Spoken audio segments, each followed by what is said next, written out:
Professor, vamos conversar aqui sobre conjuntura política. O grande assunto político é a expectativa dessa manifestação no dia 25 de fevereiro, domingo agora, na Paulista. O Bolsonaro está apostando muito nisso, né? Ele já vai mobilizar 3 governadores, 100 deputados, segundo eles estão anunciando. E há uma expectativa, qual o impacto político dessa manifestação. O STF já mandou um recado dizendo via imprensa para o Bolsonaro tomar cuidado para não atacar o próprio STF, senão pode ter uma ordem de prisão. Como você avalia essa manifestação? Quais as implicações políticas, jurídicas que você vê que pode acontecer? Olha, Miguel, eu acho que Bolsonaro é um político, né?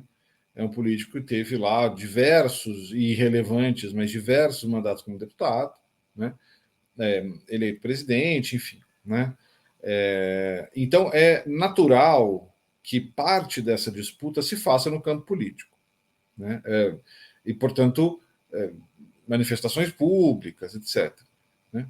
Não é inédito, né? O Collor convocou as pessoas à rua, de preto, etc. Deu tudo errado. Foi aí que surgiram os caras pintados, foi aí que o Collor se deu conta da efetiva situação política dele. Mas também, assim, jogou politicamente o Lula. No dia de se entregar, foi para os sindicatos, cercou das pessoas, dos eleitores, do povo, diversos discursos, emocionado e tal, né? Portanto, o Bolsonaro querer usar essa mesma linguagem é coerente, né? Só que agora a questão é: Lula saiu forte daquele evento, né? Nos braços do povo, altivo, né? Animou ali as bases para acompanharem a prisão, como de fato fizeram no acampamento, etc. E do Collor deu tudo errado, né? Na sequência, ele sofre impeachment. Eu acho o dia 25 uma grande armadilha, né? Eu acho que de um lado vai ter bastante gente, então a foto, que é o que eles querem, né, uma sinalização pública de apoio ao presidente, deve acontecer, porque ele ainda tem muitos apoiadores, né? Mas ele vai dizer o quê lá de cima? Né, que está sendo perseguido, que nunca houve golpe. É difícil caminhar por essa avenida sem criticar. Estão perseguidos por quem? Né? Então, Bolsonaro já não é um sujeito hábil com as palavras, ele é muito duro, né? Parte rapidamente por uma conversa violenta, né? E a gente sabe que ele se sente particularmente protegido e falante quando ele tem pessoas ali apoiando. E essas pessoas estarão lá, eu não tenho dúvida disso. Portanto, eu acho que tem uma chance muito razoável de que ele descambe por um discurso incitatório, inflamado, e dê de presente, então, os fundamentos de uma preventiva. Muito bem.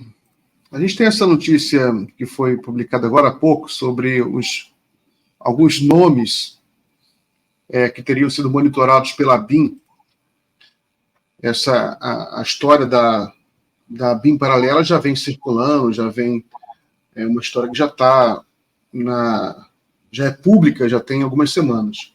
Mas hoje foi publicado, agora há pouco no Globo, alguns nomes, né? O Globo teve acesso a uma lista, ou um pedaço de uma lista, então aparece os nomes de alguns jornalistas, aparece o nome do David Miranda, de Glenn Greenwald, aparece o nome do Leandro Demore, que era editor do Intercept, na época em que ele estava sendo monitorado. O Intercept foi o primeiro veículo a dar as notícias sobre a famosa Vaza Jato, né? Os diálogos entre membros da Lava Jato. Então, isso aí também eu acho importante a gente comentar um pouco queria a opinião do senhor sobre como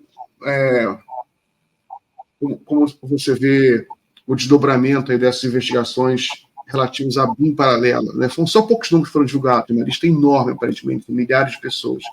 Como você vê como você avalia esse novo escândalo? Veja, as coisas vão se somando, né? Mas esses fatos, então, né? Esse monitoramento, ele certamente é anterior ao vídeo do 5 de julho, né?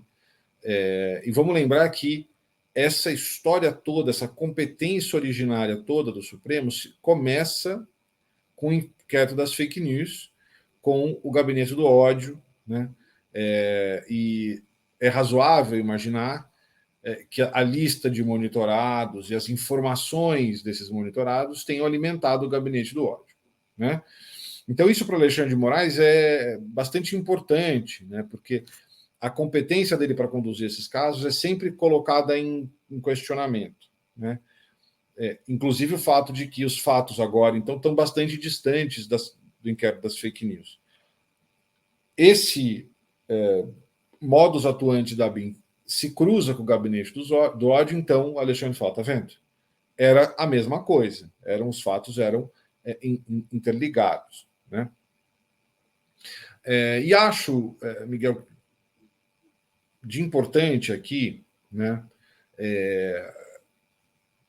Mostra como o Estado, no governo Bolsonaro, esteve a serviço dos interesses do Bolsonaro, da família Bolsonaro, e não de interesses públicos, né?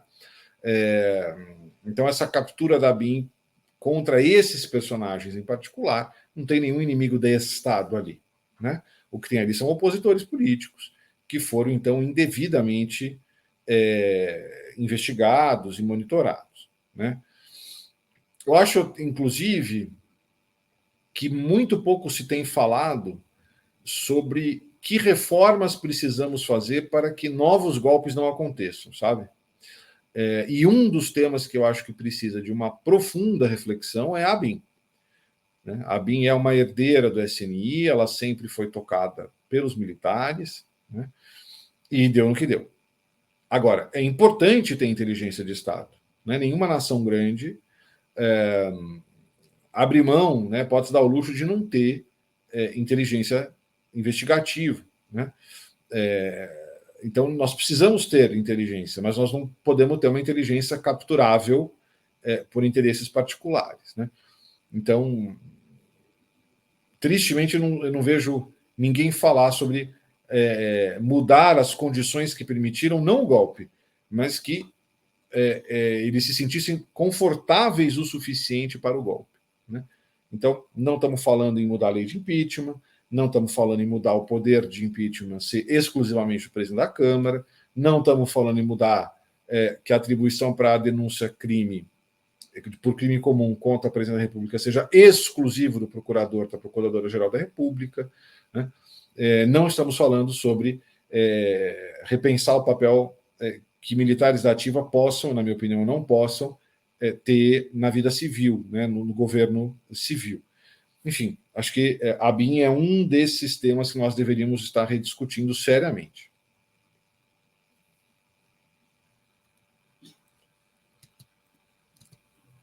Muito bem. Tem outro assunto aqui, queria perguntar a sua opinião. Hoje, o ministro de Relações Exteriores de Israel, ele publicou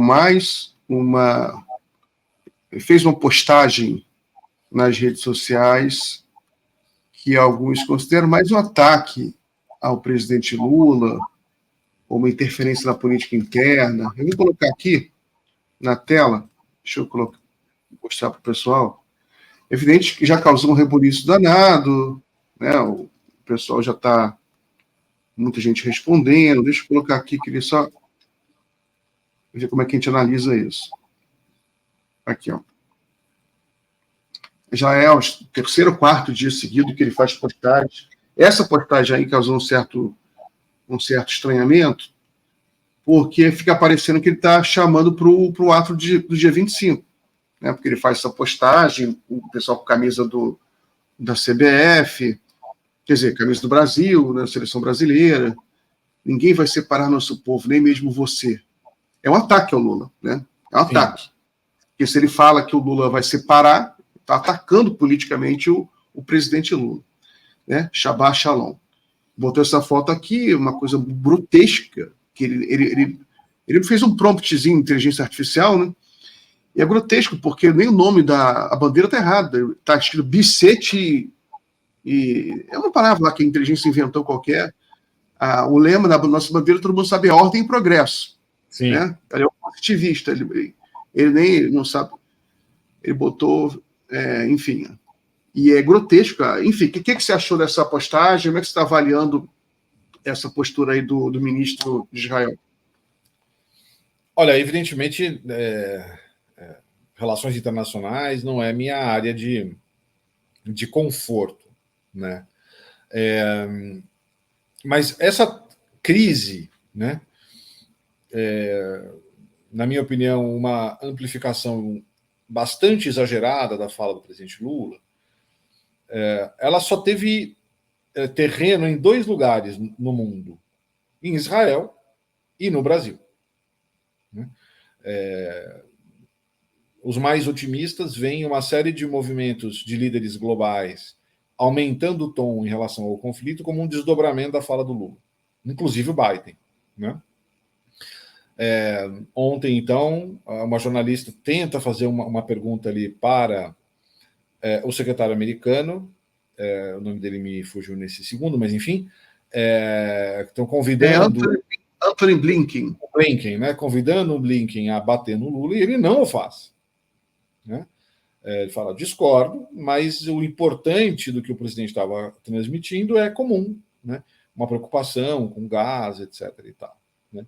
Então, uma leitura que foi compartilhada e que me parece bastante plausível é, para o público interno em Israel, Netanyahu e, portanto, sua entourage precisa alimentar essa falsa associação do Lula com o antissemitismo, né?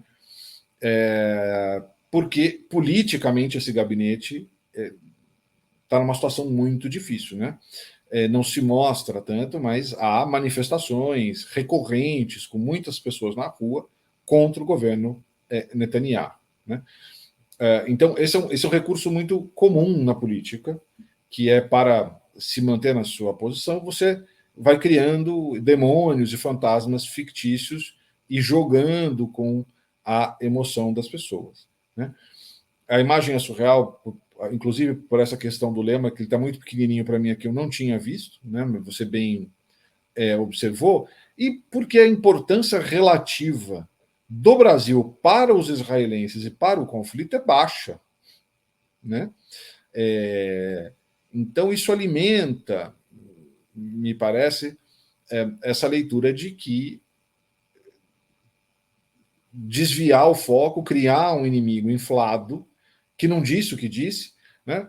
Porque a gente pode discordar tal desse tweet, e ele insiste em atacar então o presidente na pessoa física e tal, mas mais grave foi o tweet desse mesmo personagem, um dia ou 2 atrás, dizendo que Lula teria negado o Holocausto.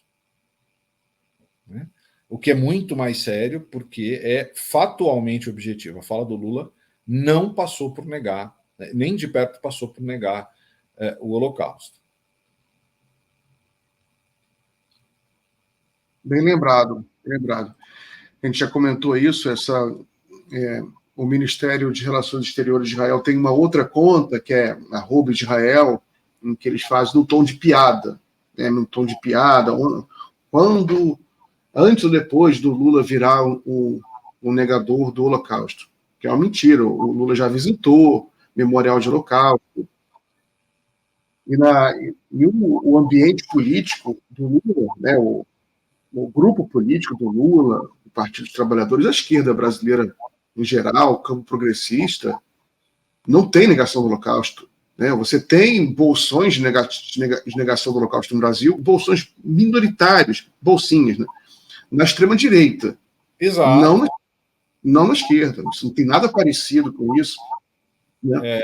É curioso que o Israel Katz não tenha enxergado Bia Kicis recebendo deputada nazista, Bolsonaro em entrevista falando, então, e deve ser caô, né, porque ele fala muita bobagem, do bisavô que teria servido ao Hitler, né, e todo esse flerte com o nazismo brasileiro, foto do Bolsonaro com o sujeito vestido de maneira a imitar o Hitler, né, então, se existe associação no Brasil política com o nazismo e o antissemitismo, ele está na extrema-direita, você tem toda a razão.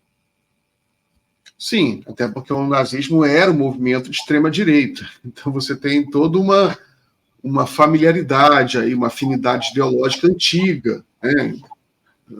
São pessoas que leem os mesmos textos. Né? Os textos fundadores do nazismo são textos da extrema-direita, de alguns grandes reacionários europeus, e a direita ontem e hoje lê esses clássicos da direita. Você também teve também um deputado aí, que é um delegado desses aí do Sul, que ele também tem uma declaração recente, que se orgulhava muito do avô dele, que tinha lutado por Hitler. E agora é um dos que acusam o Lula de ser nazista. Enfim. Vamos mudar de assunto aqui. Tem esse julgamento do Moro. Vou voltar aqui para o assunto do direito, que o Moro ele vai ser julgado agora no dia 1º de abril, no TRE, foi marcada a data. Qual a expectativa que você tem para esse julgamento do Moro, cassação do Moro? E qual é a apreciação que você faz da figura do Sérgio Moro? Afinal, esse é um dos processos que ele enfrenta. Você tem um processo ainda do Conselho Nacional de Justiça, tem outras coisas ainda, e tem um processo político também, né? Que esse processo, o julgamento político é o mais importante, que o papel que ele exerceu, né, nos últimos anos no Brasil. Olha, pelo que nós temos de informações e tal, as acusações, né, as irregularidades apontadas são sérias, né? Elas são, sim, movimentadas pelo Partido dos Trabalhadores, mas o então partido do presidente, do candidato, né, teve todo aquele rolo de domicílio eleitoral, gasta uma fortuna com ele, depois ele migra, né, e sai pelo Senado no Paraná e dá tudo certo, né? Então, também nesse campo parece ter havido despesas indevidas, omissões, etc. Né? Então, eu apostaria numa cassação. Né? De mais a mais, ainda que não fosse assim, no TSE essa cassação me parece seria provável. Né? Eu tenho dificuldade em fazer uma avaliação da figura do Moro, porque desde o começo, desde os primeiros movimentos da Lava Jato, eu fui um duro crítico, né? Embora minha opinião seja irrelevante, mas eu sempre fui um duro crítico de Sérgio Moro. Primeiro porque esse sebastianismo, né? Essas figuras heróicas, salvadoras da pátria, sempre são roubadas.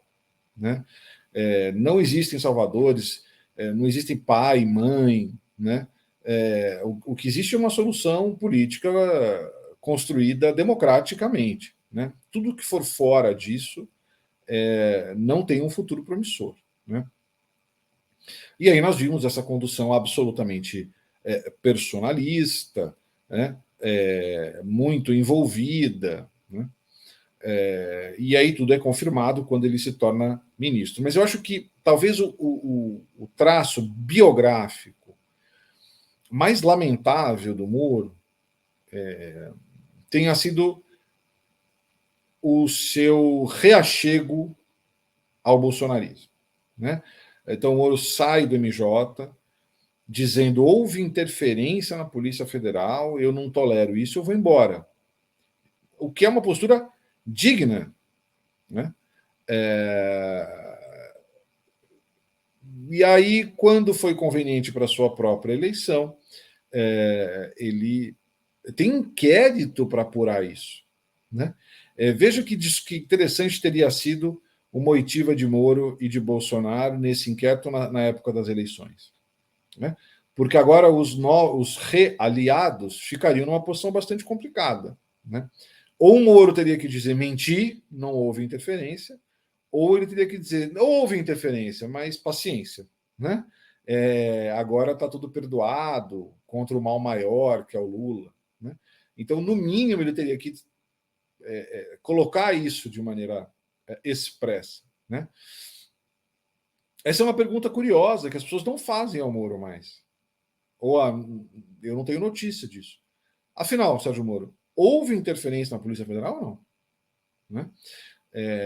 Então, eu penso que seja um sujeito nocivo, né? Extremamente vaidoso, uma vaidade incompatível com as suas capacidades intelectuais e morais, inclusive. Né? Eu penso que a política não deveria sentir saudades de Sérgio Moro, e penso que, ainda que seja cassado, não terá sido o seu fim. Deltan também foi cassado e continua se articulando. Li notícias aí de uma pré-candidatura à prefeitura de Curitiba pelo Novo.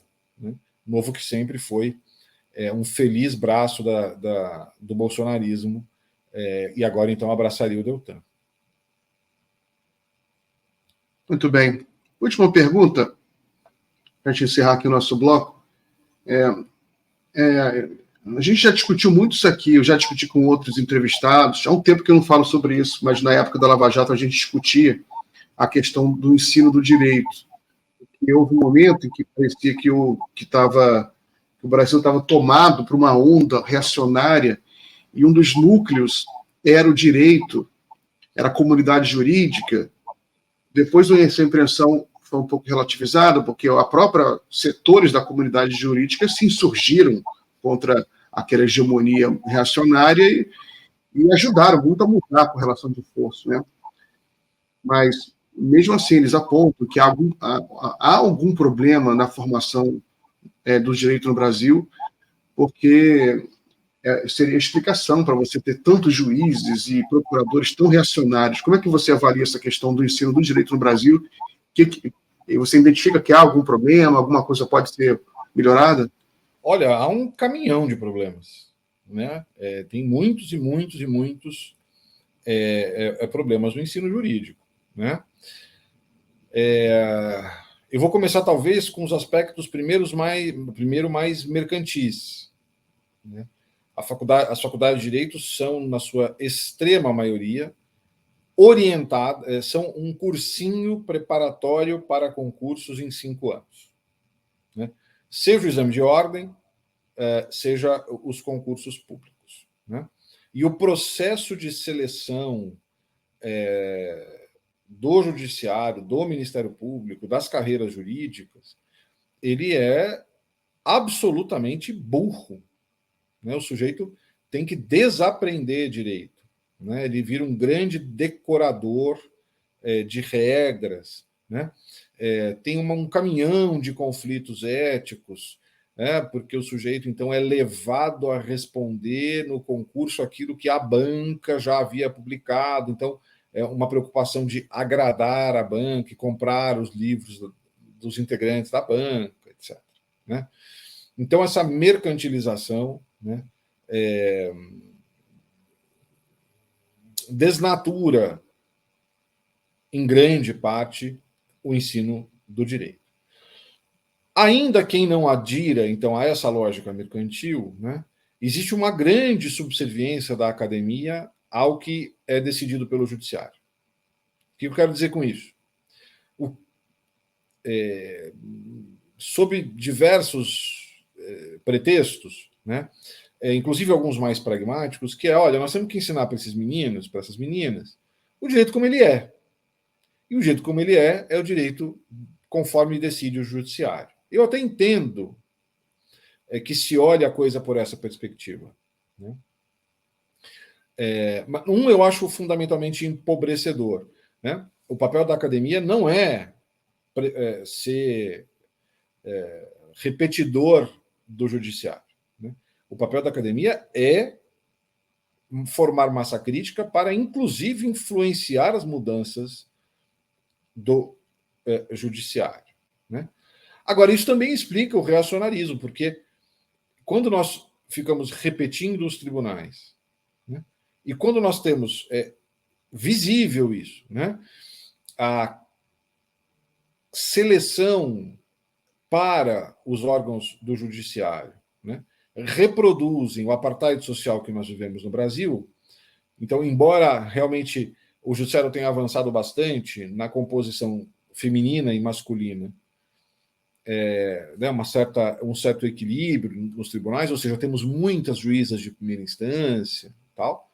Depois a progressão, os homens vão mais na frente. A disparidade racial é gritante, né? Então, estados fundamentalmente negros, como na Bahia, repetidamente nós vemos fotos ali quando juntam os que estão tomando posse, e existe uma esmagadora maioria branca, né? Ora, de onde você colhe maioria branca no concurso público na Bahia? Nas elites, né? Então, o judiciário é uma máquina de reprodução dessa desigualdade, inclusive do ponto de vista ideológico, né? Portanto, horizontes e alternativas, né? Então, nós deveríamos repensar os concursos públicos, né? Porque eu não quero um juiz que decore regra.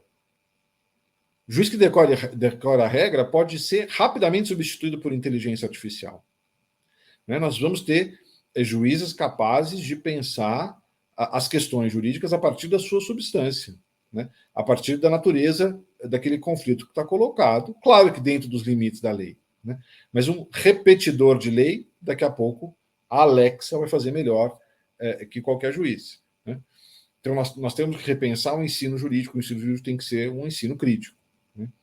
Agora, existem boas notícias aqui e ali, né? A UERJ, onde eu dou aula, é a pioneira nas cotas, né? E boa parte desses alunos cotistas depois migram para concursos públicos, né?